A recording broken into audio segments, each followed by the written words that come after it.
we are doing chapter number 4 agriculture. Okay, in last video we were doing about cropping pattern. हमने cropping pattern के बारे में किया था कि सीजन की किस प्रकार से जो एग्रीकल्चर को है वो सीजन में डिवाइड किया गया है. There are 3 main seasons. Okay, kharif, rabi and जायद.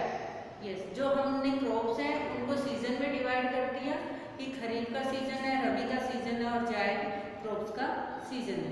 तो फार्मिंग है वो उसी तरह से करते हैं. इन्हीं सीजन में, इस पैटर्न में some crops are main crops. कुछ क्रॉप्स हैं वो मेन क्रॉप्स हैं. We will discuss here about the wheat and rice. Okay, आपके जो सिलेबस में है वो कुछ मेन क्रॉप्स दी गई हैं, उनमें से आज हम डिस्कस करेंगे about the wheat and rice. Okay, इसके लिए याद करने के लिए वैसे अगर हम याद करें तो बड़ा डिफिकल्ट हो जाता है. अगर हम इस तरह से पैटर्न में याद करते हैं तो may be it is easy. Okay, तो शायद ये आसान रहेगा आपके लिए याद करना.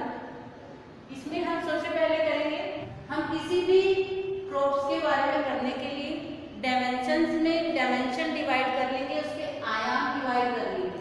मीन्स हम पॉइंट बना लेंगे कि क्रॉप्स आएगी पहले, फिर क्रॉप्स का पैटर्न क्या होगा, पैटर्न के बाद टेम्परेचर क्या होगा क्रॉप्स का.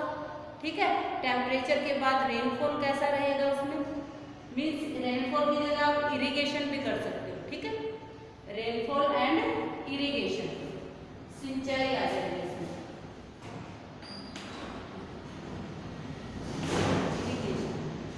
ठीक है, इरिगेशन.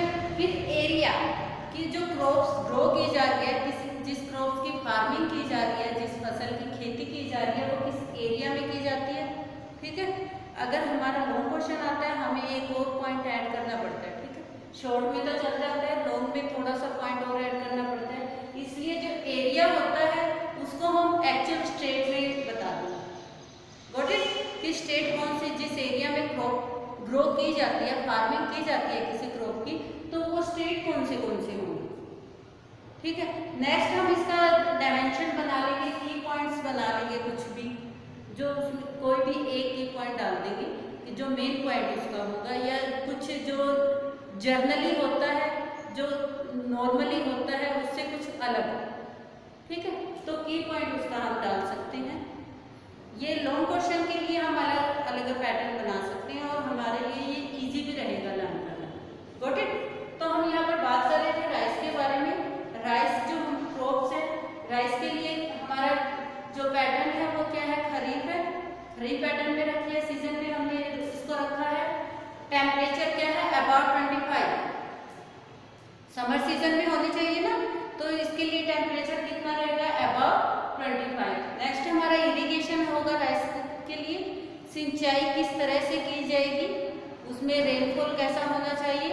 तो रेनफॉल के ऊपर, क्योंकि जो खरीफ की जितनी भी फसलें हैं वो मानसून सीजन के ऊपर डिपेंड करती हैं, यानी कि उनको पानी ज़्यादा चाहिए. ठीक है, तो यहाँ पर जो रेनफॉल है वो 100 मिलीमीटर होना चाहिए. 100 से 200 के बीच में. Above 100 you can write here, above 100 and 100 to 200. Okay, आप 100 से 200 तक भी लिख सकते हो और 100 से ऊपर, यानी कि 100 से अबव होना चाहिए.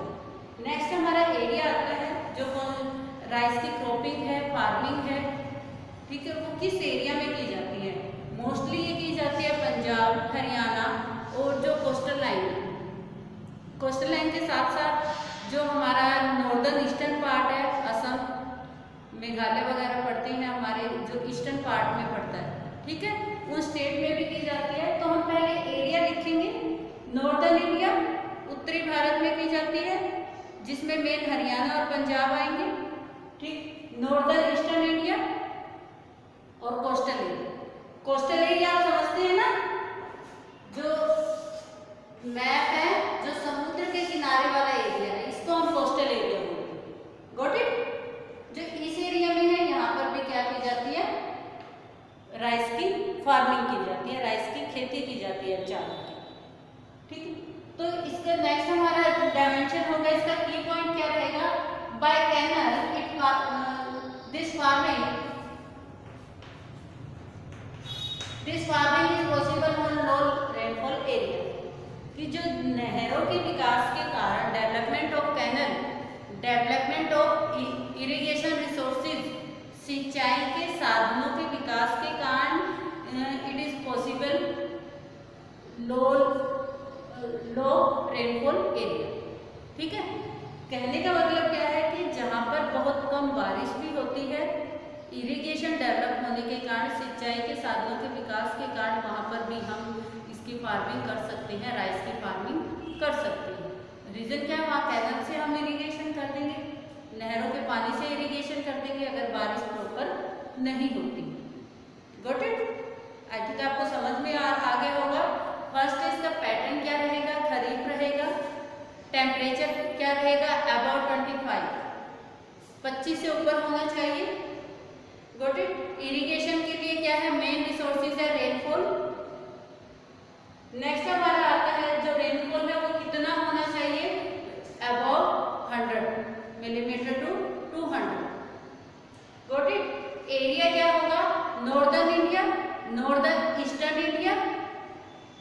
नॉर्दर्न इंडिया समझते हो ना आप, मान लो ये इंडिया का मैप है यहाँ पर, तो जो ये ऊपर वाला पार्ट है ये नॉर्दर्न है, और जो इस साइड वाला पार्ट है ये नॉर्दर्न ईस्टर्न पार्ट है।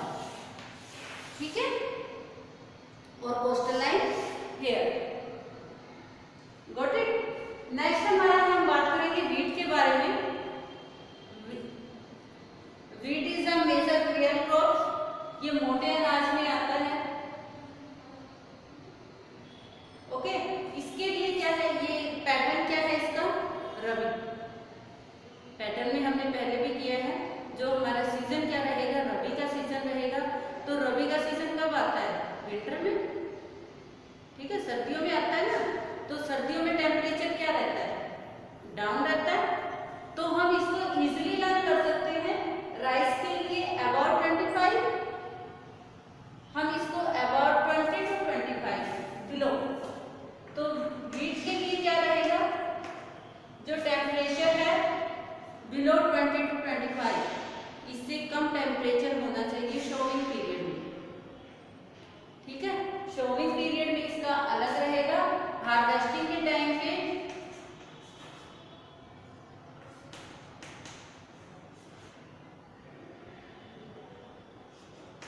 25 अबव, 25 से अबव लगेगा। ठीक है, शोविंग के टाइम पे कम होगा और इस पे हार्वेस्टिंग के टाइम पे ज़्यादा हो जाएगा। ऐसे ही राइस का शोविंग के टाइम पे ज़्यादा होगा और हार्वेस्टिंग के टाइम पे कम हो जाएगा, अपोजिट हो जाएगा। ठीक है, नेक्स्ट रेनफॉल की बात आती है, तो रेनफॉल बहुत कम चाहिए। ठीक है, जो मानसून सीजन में रेनफॉल ज़्यादा होता है, राइस के लिए इरिगेशन पानी की ज़रूरत ज़्यादा होती है, उसी के ये अपोजिट है। इसके लिए रेनफॉल कम होना चाहिए, 70 to 50 या 50 to 75, सॉरी 50 to 75 mm होना चाहिए। Got it? एरिया क्या होगा, एरिया हमारा मेन जो वीट है ये नॉर्दर्न प्लेन्स में ज़्यादा ग्रो की जाती है, इसकी फार्मिंग नॉर्दर्न प्लेन में ज़्यादा होती है। तो यहाँ पर क्या है, इसका गंगा सतलुज प्लेन, गंगेटिक जो प्लेन है, उत्तर प्रदेश का एरिया है, जिसमें पंजाब, हरियाणा, उत्तर प्रदेश ये एरिया आता है। तो वो एरिया, साथ में black soil plain of Deccan, Deccan plain से इंडिया के मैप में जो डेक्कन का एरिया है, काली मिट्टी का एरिया है, वहाँ पर क्या है, इसकी इरिगेशन होती है। इसके मेन स्टेट क्या रहेंगे, अगर आपको स्टेट्स अच्छे से याद है, यू कैन इमेजिन ऑटोमेटिकली, आप अपने आप ही इमेजिन कर लोगे। नॉर्थ पार्ट आ गया तो नॉर्थ पार्ट में कौन सा पार्ट होगा। ठीक है, तो नॉर्दर्न प्लेन आ गया, नॉर्दर्न प्लेन में पंजाब, हरियाणा, यूपी, मध्य प्रदेश, राजस्थान। ठीक है, जो डेक्कन में आएगा, डेक्कन में ये वाला पार्ट आ जाएगा, एमपी, मध्य प्रदेश का पार्ट है वो डेक्कन में आ गया। ठीक है, इसके साथ कुछ पार्ट है महाराष्ट्र में भी है, थोड़े पार्ट में भी जाती है।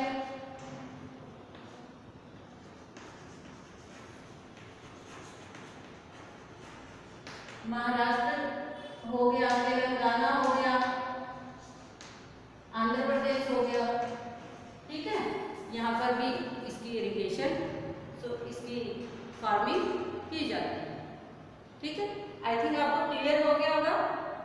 यहाँ पर दोबारा से देख लेते हैं। राइस के लिए है पैटर्न है खरीफ, वीट के लिए रबी, ठीक है। टेम्परेचर है राइस के लिए अबाउट 25, वीट के लिए क्या रहेगा, बिलो 25। ऐसे ही रेनफॉल है 100 to 200, ठीक है। तो इसको हम बिलो 100 भी लिख सकते हैं। Got it. 50 to 75 mm।